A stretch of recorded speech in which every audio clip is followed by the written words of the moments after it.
Hey guys, இன்னைக்கு நம்ம ஒரு ஃபீல் குட்டான படத்தை பத்தி தான் பார்க்க போறோம். இன்டு த வைல்ட் அப்படின்ற ஒரு திரைப்படம். உண்மையிலேயே இந்த படம் உங்களுக்கு பிடிக்கும். வாங்க படத்தோட கதைக்குள்ள போயிரலாம். படத்தோட ஓப்பனிங் இமேஜா ரொம்ப நல்லா தூங்கிட்டு இருக்குது. திடீர்னு ஏஞ்சி எங்க நம்மளோட பையனா கூப்பிடுறான். அவனோட குரல் மாதிரி இருக்குது அப்படின்ற மாதிரி கேட்கறாங்க. ஏமா ஏமா அந்த மாதிரிலாம் ஒண்ணும் இல்லமா அப்படின்ற மாதிரி சொல்லிட்டு அவர் வந்து அமைதிப்படுத்திட்டு இருக்காரு. இந்த சீன் இங்கே கட் ஆகுது. இதுக்கப்புறம் வந்து அலாஸ்கா பகுதியை காட்டுறாங்க. அங்க வந்து நம்ம ஹீரோ இறக்குறா பாத்தீங்களா, அந்த வெள்ளையா இருக்கிறான பையன். அவன் தான் வந்து இந்த படத்தோட ஹீரோ. அந்த டிரைவர் வந்து இறக்கி விட்டு இந்தப்பா பூட்ஸ் வச்சுக்க, இந்த இடத்துக்கு வந்து இது கண்டிப்பா அவனுக்கு தேவைப்படும் சொல்லிட்டு அவர்கிட்ட இருக்கிற அந்த பூட்ஸ் கொடுத்துட்டு எது வேணும்னாலும் வந்து எனக்கு கால் பண்ணு அப்படின்னு சொல்லிட்டு அவர் நம்பரையும் கொடுத்துட்டு அங்க இருந்து கிளம்புறாரு. இந்த பையன் இந்த பனி நிறைஞ்ச அலாஸ்கா பகுதியை வந்து சுத்தி பார்த்துட்டே இருக்கிறான். அப்படியே தொடர்ந்து போயிட்டே இருக்கிறான். நடந்து போயிட்டே இருக்கிறான். ஆறெல்லாம் கடந்து போகிறான். அதுக்கப்புறம் வந்து ரொம்ப டயர்ட் ஆயிருது. டென்ட்டை போட்டு அங்கேயே இருக்கிறதெல்லாம் சமைக்கிறதுக்கு கொஞ்சம் பொருள் எடுத்திருப்பான் போல் இருக்குது பேக்ல. அதை வச்சு என்ன பண்றான்னு பாத்தீங்கன்னா சாப்பிட்டுட்டு அங்கேயே படுத்துறான். அடுத்த நாள் காலையில திரும்பவும் அவனோட பயணம் ஸ்டார்ட் ஆகுது. அப்போ வந்து என்ன ஆகுதுன்னு பாத்தீங்கன்னா ஒரு பஸ்ஸை பாக்குறான். என்ன இது பஸ் அப்படின்ற மாதிரி ஆளாரமே இல்லாத இடத்துல வந்து ஒரு பஸ் இருக்கிறத பார்த்து நம்ம ஹீரோ ரொம்ப ஆச்சரியப்படுறான். உள்ள போய் பாக்குறான். யாரோ இதை விட்டு போயிருக்காங்க போல் இருக்குது. நிறைய திங்ஸ் எல்லாம் வந்து அது உள்ள இருக்குது. இப்போ அந்த பஸ்ஸை வந்து இவனால முடிஞ்ச அளவுக்கு கிளீன் பண்ணிட்டு இருக்கான். ஒரு பெட் இருக்கும், அது அழுக்கா இருக்கும். அதை தட்டி எடுத்து போய் உள்ள வச்சு என்ன பண்றான்னு பாத்தீங்கன்னா இவன் வந்து ஒரு செட்டப் மாதிரி பண்ணிட்டு இருக்கான். அதாவது வந்து இந்த பஸ்ஸை வந்து இவர் வந்து ஓட்டுற மாதிரியும் இவனே வந்து ஒரு மாதிரி லோன்லியா கற்பனை பண்ணிக்கிறான்.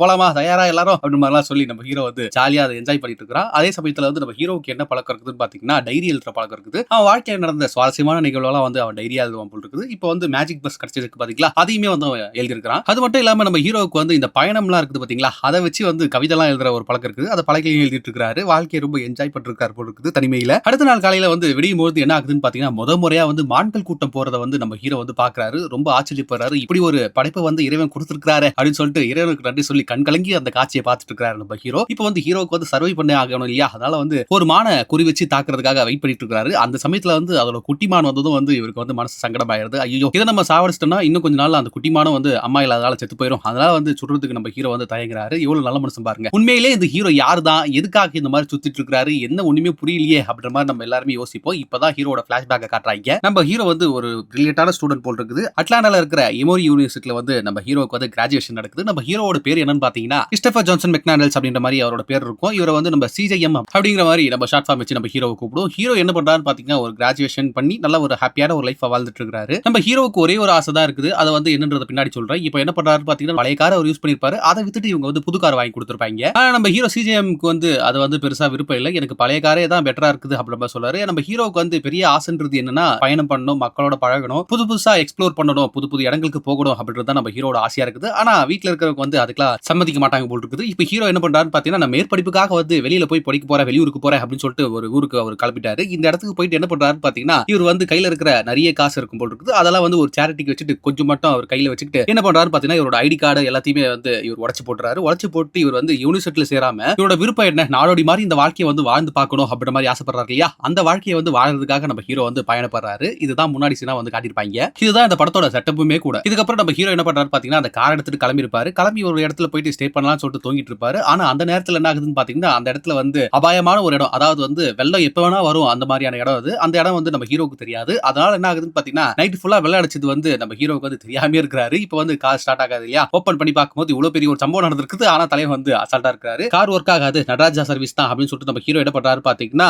அந்த காரை வந்து இதுக்கப்புறம் நம்ம விட்டுட்டு போயிடுவோம் அப்படின்னு சொல்லிட்டு கிளம்புறாரு. ஆனா வந்து நம்பர் பிளேட்டை வந்து ஓபன் பண்ணி எடுத்துக்கிறாரு. ஏன்னா அது கண்டுபிடிச்சு அவங்க வந்து வந்துருவாங்க இல்லையா, அதனால வந்து அதை பண்றாரு. அது மட்டும் இல்லாம கையில இருக்கிற காசையுமே வந்து எடுத்துக்கிறாரு. இந்த காசு எதுக்குங்க, நம்ம சர்வை பண்ணிக்கலாங்க அப்படிமா நினைக்கிறாரு. அவர்கிட்ட இருக்கிற நிறைய திங்ஸை விட்டுட்டு தாவரவியலை பத்தின ஒரு புக் இருக்குது, அதாவது தாவரங்கள் எந்தெந்த தாவரத்தை சாப்பிடலாம் சாப்பிட வேணாம் அப்படின்ற மாதிரி ஒரு புக் இருக்கும் போல் இருக்குது. அந்த புக்கை மட்டும் எடுத்துட்டு நம்ம ஹீரோ வந்து நடராஜா சர்வீஸ் வந்து ஸ்டார்ட் பண்ணிடுறாரு. நடந்தே போயிட்டு இருக்காரு. ஒவ்வொரு தூரமா போயிட்டு இருக்காரு. யாராவது லிஃப்ட் தாங்கினா லிஃப்ட்ல போவார், நடந்து போவாரு. இதுதான் வாழ்க்கையோட அவரோட பயணமாவே இருக்குது. குளிக்கக்குள்ள பப்ளிக் டாய்லெட் யூஸ் பண்ணிக்கிறாரு. இவரோட பேரை கூட மாத்திட்டு அலெக்சாண்டர் ட்ரம்ப் அப்படின்ற மாதிரியான ஒரு பேரை வந்து நம்ம ஹீரோ அவருக்கு அவரே சூட்டிக்கிறாரு. இவரோட பழைய பேர் இல்லாம புது பேர்ல நம்ம வாழ ஆரம்பிப்போம் அப்படின்ற மாதிரி நம்ம ஹீரோ வாழ்ந்துட்டு இருக்காரு. இப்போ நம்ம ஹீரோ கிளம்பி வந்த சமயத்துல வந்து நிறைய லெட்டர்ஸ் வந்து எழுதி அவங்க அப்பா அம்மாக்கு வந்து மாசம் மாசம் போற மாதிரி அவர் பண்ணி வச்சிருப்பாரு. ஆனா வந்து கடந்த ஒரு மாசமா வந்து வரலன்னு சொல்லிட்டு அப்பா அம்மாவும் சந்தேகப்பட்டு அந்த யூனிவர்சிட்டியை வந்து செக் பண்ணி பாக்குறாங்க. அப்பதான் தெரியுது நம்ம ஹீரோ அங்க படிக்கவே இல்லை அப்படின்னு சொல்லிட்டு. இப்போ வந்து அப்பா அம்மாக்குமே தெரிஞ்சிருச்சு நம்ம ஹீரோ வந்து என்ன பண்ணாரு எது பண்ணாரு தெரியல, எங்க போயிருக்காருன்னு தெரியல அப்படின்னு சொல்லிட்டு அவங்களுமே வந்து பயப்பட ஆரம்பிக்கிறாங்க. ஆனா நம்ம ஹீரோ வந்து அதை பத்திலாம் யோசிக்காம அவர் பாட்டு வந்து தனியா குளிச்சுட்டு அருவியில அவர் பாட்டு ஜாலியா என்ஜாய் பண்ணிட்டு இருக்காரு. குளிச்சு முடிச்சுட்டு வர சொல்ல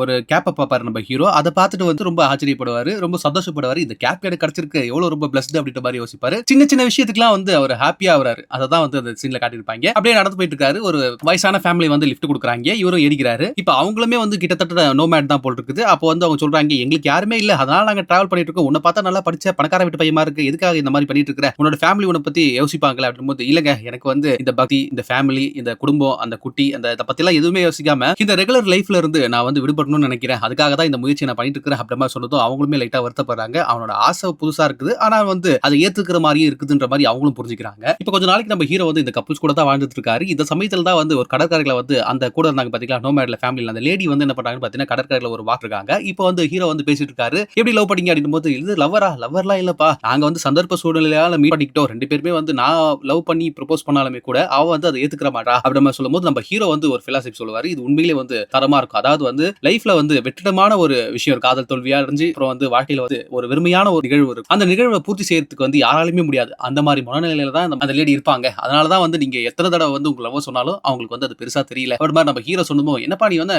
ஜீசஸ் கிரைஸ்ட் மாதிரி பேசுற அப்படின்ற மாதிரி ஜாலியா ஃபன்னா பேசிட்டு இருக்காங்க. பீச்ல எல்லாம் வந்து ஒண்ணா குளிச்சிட்டு இருக்காங்க. ஒரு ஃபேமிலி மாதிரியே இவங்க இருக்காங்க. அடுத்த நாள் காலைல நம்ம ஹீரோ வந்து காணோம். இந்த ரெண்டு பேர் வந்து தேடி பாக்குறாங்க. அப்பதான் அவர் வந்து மண்ணில் எழுதி வச்சிருக்காரு. இவங்களோட பேரை சொல்லி தேங்க்ஸ் சொல்லிட்டு போயிருக்காரு. ஏன்னா ஹீரோவுக்கு வந்து இவங்க கூட இருக்கிறது பிடிச்சிருந்தாலும் அவரோட எய்ம் என்ன, தனிமையா வாழ்க்கையை வாழ்றது தானே. அதனால வந்து அவர் என்ன பண்றாருன்னு பாத்தீங்கன்னா இவங்களுக்கு குட் பை சொல்லிட்டு அவர் வந்து அங்க இருந்து கிளம்பிறாரு. ஆனா இவங்களுக்கு ரொம்ப எமோஷனலா இருக்கு. நம்மளோட ஃபேமிலியா அவர் நினைச்சோமே அவர் போயிட்டாரு அப்படின்ற மாதிரி அவங்க ஃபீல் பண்றாங்க. இருந்தாலும் ஓகே, அவரோட பயணத்தை வந்து அவர் தொடர ஆரம்பிக்கிறாரு. ஆனா யாருமே இல்லாம நம்ம ஹீரோ சர்வை பண்ணணும்னு நினைக்கிறாரு பாத்தீங்களா, அது வந்து ஒரு கேள்வியாவே நமக்குள்ள இருக்குது. இதுதான் இந்த படத்தோட டிபேட்டுமே கூட. இதுக்கப்புறம் நம்ம ஹீரோ என்ன பண்றாருன்னு பாத்தீங்கன்னா வைன்ன்ற ஒரு பர்சன் கிட்ட வந்து வேலைக்கு சேருவாரு. கொஞ்ச நாளைக்கு வேலைக்கு பாத்துக்கிறங்க அப்படின்ற மாதிரி சொல்றாரு. நல்லா வேலையும் பாக்குறாரு. அவருக்குமே பிடிச்சு போயிருது. ரொம்ப க்ளோஸ் ஆயிடுறாரு. இப்படியே நாட்கள் ஓடிட்டு இருக்கிற சமயத்துல வந்து நம்ம ஹீரோ பத்தி கேக்குறாரு. எதுக்காகடா இந்த மாதிரி அலாஸ்கா போகணும்னு இருக்கிற, நாங்க வாழ்றதும் ஒரு வாழ்க்கை தான்டா அப்படின்னு போது, நீ போட்டி பொறாம ஜாதி வெறி மத வெறிட்டு பிரிஞ்சு போய் ஒரு நிம்மதியே இல்லாத வாழ்க்கையை வாழ்ந்துட்டு இருக்கீங்க. நான் வந்து ஒரு பயணப்படுறேன். அந்த பயணம் வந்து ஒரு இருக்கும். அது மட்டும் இல்லாம அந்த பயணத்துல நிறைய பேர் சந்திக்கிறேன். அதெல்லாம் வந்து என்னோட வாழ்க்கையோட பாடமா இருக்கும் அப்படின்ற மாதிரி நம்ம ஹீரோ சொன்னதுமே இந்த வைனுக்குமே வந்து ஆமாடா நீ சொல்றது கரெக்ட் தான்டா, நானும் வந்து இந்த மாதிரி பயணப்படணும்டா அப்படின்ற மாதிரி அவரும் வந்து அவருக்கு சப்போர்ட் பண்ணி பேசிட்டு இருக்காரு. கிட்டத்தட்ட மெய்யழகன் சினிமா தான் இருக்கும் இது. இதுக்கப்புறம் என்ன ஆகுதுன்னு பாத்தீங்கன்னா நம்ம வைன் இருக்கார் பாத்தீங்களா, அவரை வந்து போலீஸ் வந்து அரெஸ்ட் பண்ணுது. ஏதோ ட்ரக் டீலிங் பண்ணிருப்பார் போல இருக்கு. அதனால வந்து அரெஸ்ட் பண்ணிட்டு போறாங்க. அந்த சமயத்துல வந்து நம்ம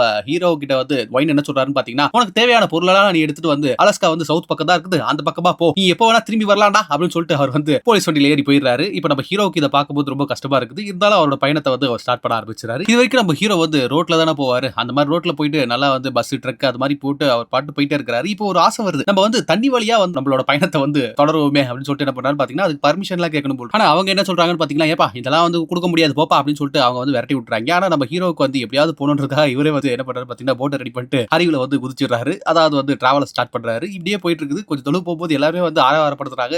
சூப்பரியா சூப்பரியா அப்படின்னு சொல்லிட்டு பாராட்டி தள்ளுறாங்க. அப்படியே நம்ம ஹீரோ வந்து அப்படியே டிராவல போய் இருக்காரு. அந்த சமயத்துல வந்து ரெண்டு கப்புள்ஸ் வந்து என்ன பண்றாங்கன்னு பாத்தீங்கன்னா இந்த பக்கவா அப்படின்னு சொன்னதும் வந்து நம்ம ஹீரோ வந்து அவங்க கிட்ட பேசிட்டு இருக்காரு. இந்த மாதிரி வந்து நீ மெக்சிகோ வழியா போயிட்டு இருக்கியா அப்படின்னு போது எனக்கு எதுவுமே தெரியலையே அப்படின்னு போது அவர் மேப் எடுத்து காட்டுறாரு. அப்ப மேப் பார்க்கும்போது நம்ம ஹீரோவுக்கு தெரியுது இது வந்து மெக்சிகோ போற ரூட் தான் போது. அப்ப திடீர்னு வந்து சைரன் பேட்ரோல் சவுண்ட் கேக்குது. அப்ப நம்ம ஹீரோ என்ன பண்றாரு பாத்தீங்கன்னா, இப்ப போட்டோட நம்மள பார்த்தானா கண்டிப்பா வந்து ஜெயில இட்டு போய் விட்டுருவான். அதனால வந்து நம்ம என்ன பண்ணுவோம்னு பாத்தீங்கன்னா தப்பிச்சு போயிருவோம் அப்படின்னு சொல்லிட்டு நான் பாய் சொல்லிக்கிறேன் அப்படின்னு சொல்லிட்டு நம்ம ஹீரோ சொல்லிட்டு என்ன பண்றாரு பாத்தீங்கன்னா தன்னோட சின்னதா இருக்கிற அந்த துடுப்பு போற போட்ல வந்து அவர் வேகமா போயிட்டு இருக்காரு. இந்த சமயத்துல வந்து போலீஸ்காரங்க வந்து மிகப்பெரிய ஒரு வண்டியில வராங்க. அதை பார்க்கும்போது சீக்கிரமா அவர் வந்து புடிச்சிருவாங்கன்னு அவருக்கு தெரியும். அதனால வந்து ஒளிஞ்சுக்கிறாரு. எப்படியோ தப்பிச்சு அங்க இருந்து வந்துறாரு. ஜஸ்ட் மிஸ்ல தப்பிச்சிடுறாரு நம்ம ஹீரோ. அப்படியே அந்த டிராவலை வந்து தொடர்ந்து பண்ணிட்டு இருக்காரு. அறிவுல அவர் பாட்டு போயிட்டே இருக்காரு. சில வாரங்கள் கடக்குது. குதிரை கூட எல்லாம் விளையாடுறாரு. ரொம்ப ஜாலியா லைஃபை என்ஜாய் பண்றாரு. தனிமையிலேயே அப்படியே ஒரு வாழ்க்கை போயிட்டு இருக்குது. இப்ப ஸ்டேட்டை விட்டு வேற ஸ்டேட்டுக்கு போகணும் போல் இருக்குது. அதனால வந்து அந்த ப்ரூஃப் கிப் எதுவுமே நம்ம ஹீரோ கிட்ட இல்லையா, அதனால வந்து அவங்க வந்து அலோ பண்ண மாட்டாங்க. நம்ம ஹீரோ என்ன பண்றாரு பாத்தீங்கன்னா கூட்ஸ் வண்டி போகும். அதுல ஏறி வந்து தன்னோட பயணத்தை வந்து தொடர்ந்துட்டு இருக்காரு. இப்ப வந்து அந்த வண்டி நிறுத்தினதுக்கு அப்புறம் இவர் வந்து வெளில வந்து பாக்குறாரு. அதாவது சிட்டிக்குள்ள வந்திருக்காரு போல் இருக்குது. இந்த சிட்டியை பார்த்ததுமே வந்து ஆச்சரியப்படுறாரு. ஐயா டைம் என்னங்க கேட்கும்போது அவர் வந்து டைம் கூட சொல்ல முடியாத அளவுக்கு வந்து பிஸியா இருக்கிறாரு போல சொல்லாமே போயிடுறாரு. இப்ப ஹீரோவுக்கு வந்து வருத்தமா இருக்குது. இந்த சிட்டி லைஃப் வேணாம்னு சொல்லிட்டு தானே நம்ம வந்து ஒரு தனிமையான வாழ்க்கையை வாழணும்னு நினைச்சோம். ஆனா இந்த மாதிரி வந்து திரும்பவும் சிட்டிக்கு வந்துட்டுமே அப்படின்னு சொல்லிட்டு நம்ம ஹீரோ ஃபீல் பண்றாரு. இப்ப வந்து வீட்டுக்கு வந்து போன் பண்ணி பார்க்கலாம் அப்படின்னு சொல்லிட்டு ஒரே ஒரு காயின் இருக்கும். அதுல வந்து போன் பண்ணி தன்னோட அப்பா அம்மாவோட நினைப்பு வந்ததுனால வந்து போன் பண்ணலாம் அப்படின்னு சொல்லிட்டு வெயிட் பண்ணிட்டு இருப்பாரு. அந்த சமயத்துல வந்து ஒரு தாத்தா என்ன பண்ணிட்டு இருப்பாரு பாத்தீங்கன்னா அவசர அவசரமா பேசிட்டு இருப்பாரு. கையில காசு வேற இல்லமா, கொஞ்சம் சீக்கிரமா வந்து பேச்சு முடி அப்படின்னு சொல்லும்போது நம்ம ஹீரோ என்ன பண்றாரு பாத்தீங்கன்னா வீட் போன் பண்ணாம அவர்கிட்ட இருந்த அந்த ஒரே காயினை வந்து அந்த தாத்தா கிட்ட கொடுத்துட்டு அங்க இருந்து கிளம்புறாரு. வீட்டுக்கு போனும் பண்ணல. இப்போ இவருக்கு நகர வாழ்க்கை பிடிக்காது இல்லையா, அதனால வந்து திரும்பி வந்து நம்ம பழைய இருந்து அந்த ஸ்டேட்டுக்கே போயிடலாம்னு சொல்லிட்டு இவர் வந்து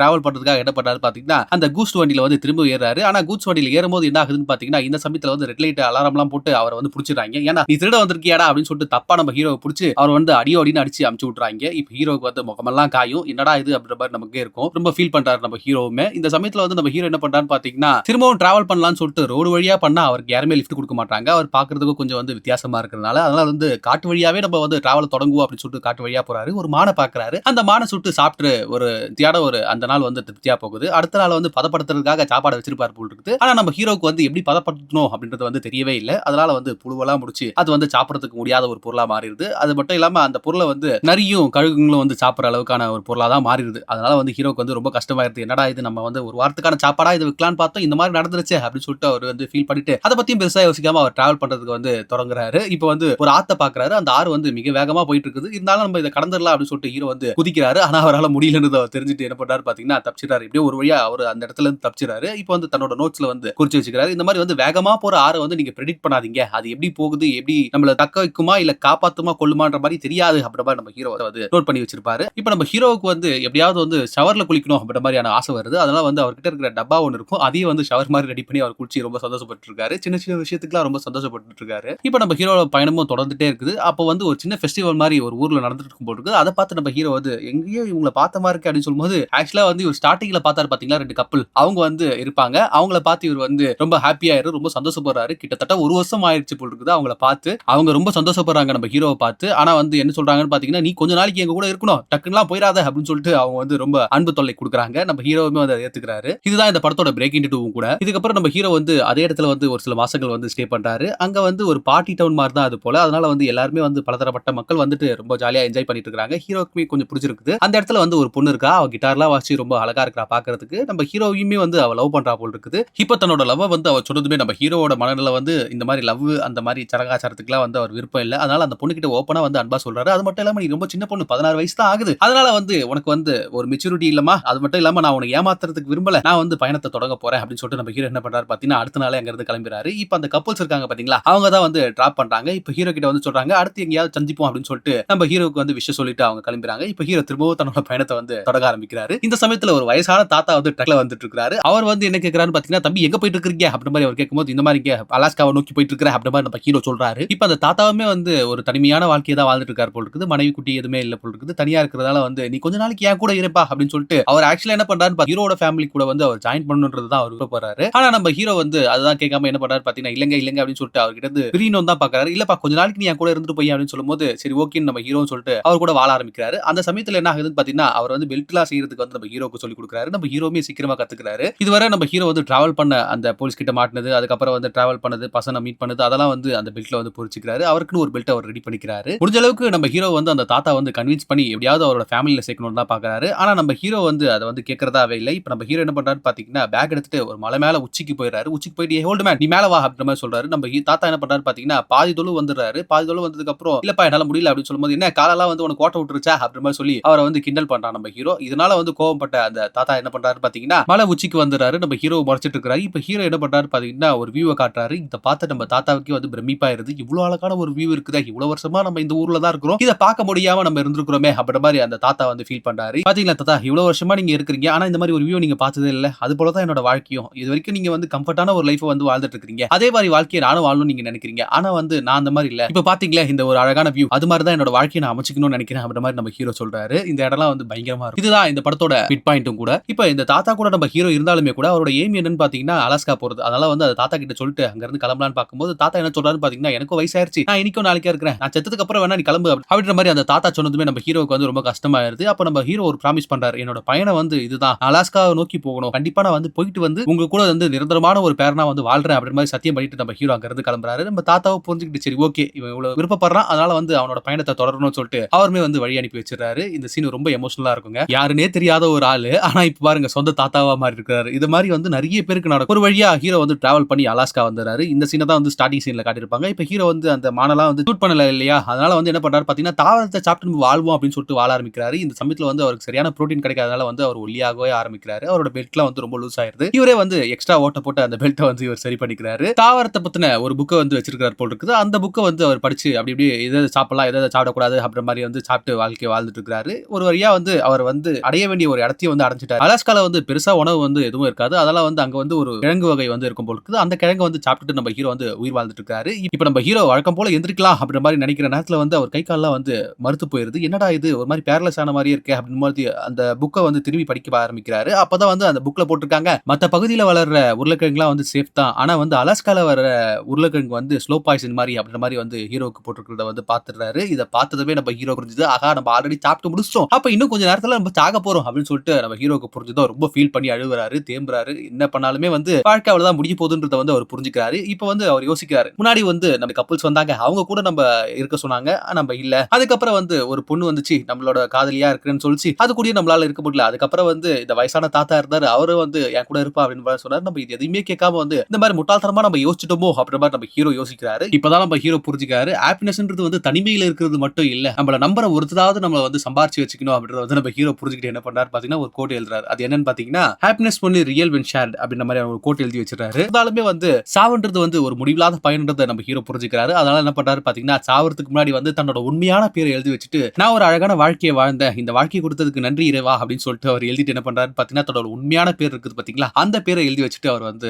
அங்கேயே வந்து மறிச்சு போயிடுறாரு, இறந்துறாரு. இது பார்க்கும்போது ரொம்ப எமோஷனலா இருக்கும். காட் கிஃப்டா நினைச்ச அந்த மேஜிக் பஸ்லயே நம்ம ஹீரோ வந்து செத்து போயிடுறாரு. இதுக்கப்புறம் வந்து படத்தை முடிச்சிடறாங்க. இப்பதான் வந்து போஸ்ட் கிரெடிட்ல சொல்றாங்க இது உண்மையிலேயே வாழ்ந்த கிறிஸ்டோபர் ஜான்சன் மெக்கடல்ஸ் அப்படின்ற ஒரு நாடோடி பத்தின கதை தான் இது. உண்மையிலேயே நடந்த சம்பவத்தை வந்து அவர் வந்து நோட்ஸா வச்சிருக்காரு. அதை வந்து புக்கா போட்டிருக்காங்க. அந்த புக்கை வந்து இப்ப படமா எடுத்திருக்காங்க போட்டிருக்குது. ரொம்ப அருமையான படங்க. இந்த படம் வந்ததுக்கு அப்புறம் நிறைய பேர் அந்த இடத்துக்கு வரதும் அது மட்டும் இல்லாம தொலைஞ்சு போய் செத்து போறதும் வந்து தொடர்ந்து இருக்கிறதுனால என்ன பண்ணிட்டாங்கன்னு பாத்தீங்கன்னா அந்த பஸ்ஸை வந்து அந்த கவர்மெண்ட் வந்து மியூசியம்க்கு எடுத்துட்டு போய் வச்சுட்டாங்க. இந்த படத்தை நிறைய பேர் தப்பா பொருத்திட்டு தனிமையா வாழ்றதுதான் நல்லது அப்படின்ற மாதிரி நினைச்சிருக்காங்க. ஆனா உண்மையிலேயே வந்து நமக்கு ஒருத்தர் வந்து துணையா இருக்கணும், நம்மளோட கஷ்டத்தையும் நஷ்டத்தையும் சொல்றதுக்கு வந்து யாராவது ஒருத்தராவது நம்பிக்கையா நம்ம வச்சுக்கணும் அப்படின்றதுதான் இந்த படம் வந்து சொல்ல வருது. பயணம்ன்றது வாழ்க்கையில ரொம்ப ரொம்ப முக்கியமான ஒரு விஷயம். அது வந்து எப்பவுமே வந்து வாழ்க்கையை வந்து அழகுபடுத்தும். அதை வந்து கண்டிப்பா பண்ணுங்க. ஆனா வந்து அது எந்த அளவுக்கு இருக்கணும்ன்றது நம்ம கையில தான் இருக்கு. எல்லாம் மீறி போனா எதுவுமே வந்து நல்லது இல்ல அப்படின்றத வந்து இந்த படம் சொல்லிருக்குது. இந்த படம் கண்டிப்பா உங்களுக்கு பிடிச்சிருக்கும்னு நினைக்கிறேன். சேவ் தி கேட் வெர்ஷன்ல இந்த படம் என்ன ஜானர்ல வருதுன்னு பாத்தீங்கன்னா இன்ஸ்டிடியூஷனலைஸ்ட் அப்படின்ற ஒரு ஜானர்ல தான் வருது. இந்த படம் கண்டிப்பா உங்களுக்கு பிடிச்சிருக்கும்னு நினைக்கிறேன். இந்த படத்துக்கு என்னோட ரேட்டிங் பாத்தீங்கன்னா 10 out of 10 உண்மையிலேயே ஒரு தரமான படம். கண்டிப்பா போய் பாருங்க. ஓடிடி லிங்க் வந்து டிஸ்கிரிப்ஷன்ல கொடுக்குறேன். போய் முழுசா பாருங்க. உங்களை வந்து திருப்திப்படுத்தும். இந்த வீடியோ உங்களுக்கு பிடிச்சிருந்தா உங்க ஃப்ரெண்ட்ஸ் அண்ட் ஃபேமிலிக்கு ஷேர் பண்ணுங்க. இதே போல வேற ஒரு வீடியோ சந்திக்கிறேன். அதுவரை உங்களிடம் விடைபெறுவது நான் உங்கள் வாசன்.